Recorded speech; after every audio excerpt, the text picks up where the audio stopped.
최준석 씨는 1974년에 한국에서 태어났습니다. 그는 1998년에 고려대학교를 졸업하고 미국으로 건너갔는데요. 미시간 대학교에서 전기공학과 컴퓨터과학 박사학위를 취득했어요.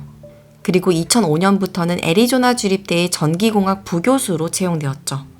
그는 뇌에 이식할 수 있는 바이오 센서 관련해서 전문 서적도 집필했고, 미국에서 특허를 4개나 보유하고 있을 만큼 실력이 있었는데요.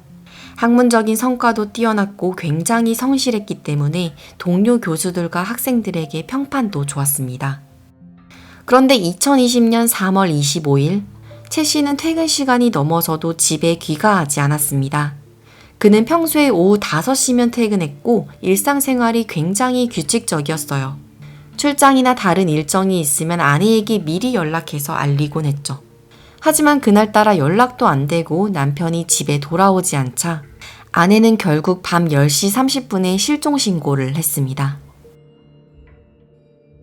경찰은 즉시 수사에 착수했습니다. 일단 CCTV를 확인했는데요. 최 씨가 그날 아침 9시쯤에 가방 2개를 들고 출근하는 모습이 찍혀 있었어요.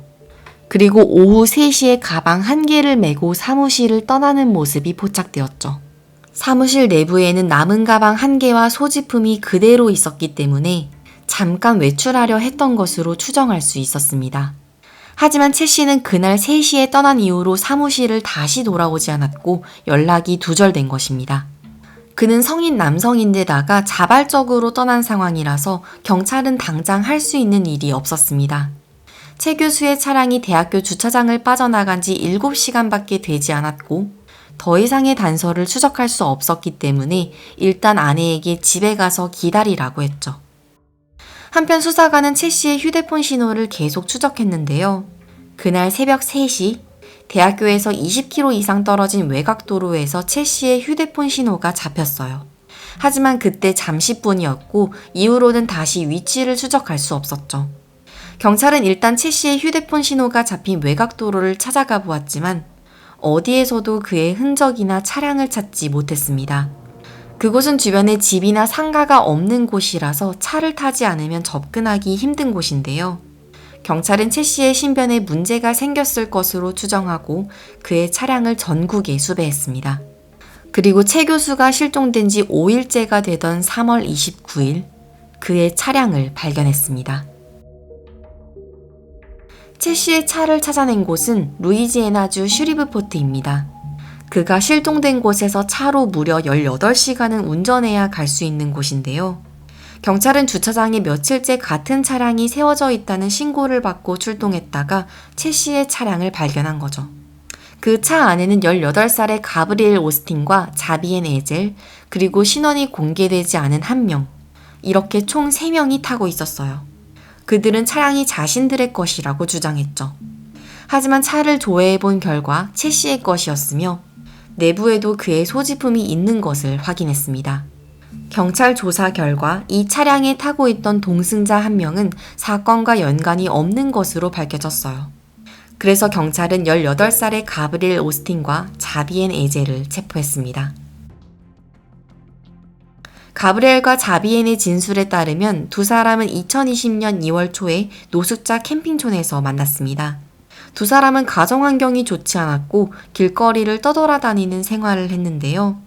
우연히 캠핑촌에서 서로를 알게 되면서 길거리에 텐트를 치고 생활하고 있었죠. 그러다가 두 사람은 쉽게 돈을 벌 수 있는 방법인 성매매를 하기로 결심했습니다. 그들은 에스코트 앱을 설치하고 남성들에게 접근했는데요. 실종 3일 전인 3월 22일부터 최 씨와 연락을 주고받게 된 거죠. 그리고 결국 가브리엘과 최 씨는 만나기로 했습니다. 가브리엘이 거주하던 텐트촌 인근 주유소에서 만나기로 약속해서 최 씨가 사건 당일 오후 3시에 차를 끌고 나타났던 거죠. 하지만 최 씨가 모르는 사실이 하나 있었어요. 가브리엘과 자비에는 처음부터 강도 목적으로 그에게 접근했습니다. 최 씨의 차 안에서 가브리엘과 최 씨가 대화하는 동안 자비엔이 멀리에서 흉기를 들고 대기하고 있다가 최 씨를 협박해서 차량과 돈을 뜯어내기로 했죠. 가브리엘과 최 씨가 돈 문제로 대화를 하다가 말다툼을 하기 시작했는데요. 그 모습을 멀리서 지켜보던 자비엔이 나타나서 채 씨를 위협했습니다. 하지만 예상외로 그가 강하게 저항하자 망치로 그의 머리를 여러 차례 가격해서 살해했다고 진술했습니다.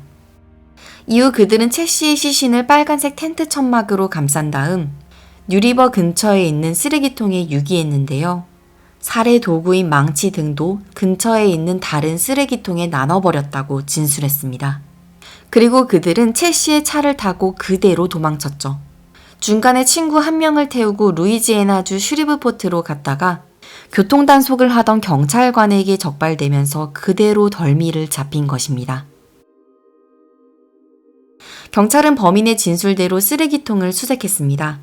하지만 시간이 며칠 지난 후라서 이미 쓰레기통은 비워져 있었고 채 씨의 시신을 찾을 수 없었죠. 경찰은 5월 11일부터 수백 명의 인력을 투입해서 노스웨스트 리저널에 있는 쓰레기 매립지에서 수색을 펼쳤는데요. 무려 48일 동안 하루에 10시간 넘게 수색을 한 끝에 채 씨의 시신과 범행 도구를 찾아낼 수 있었습니다.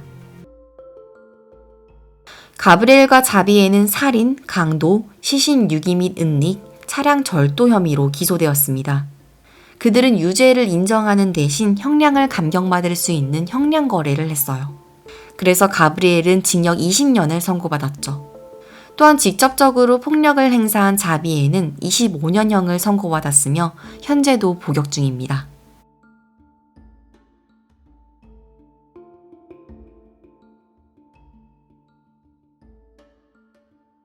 사건이 벌어지고 남편을 애타게 찾던 최준석 씨의 아내는 아이 둘을 데리고 한국으로 귀국한 것으로 알려졌습니다.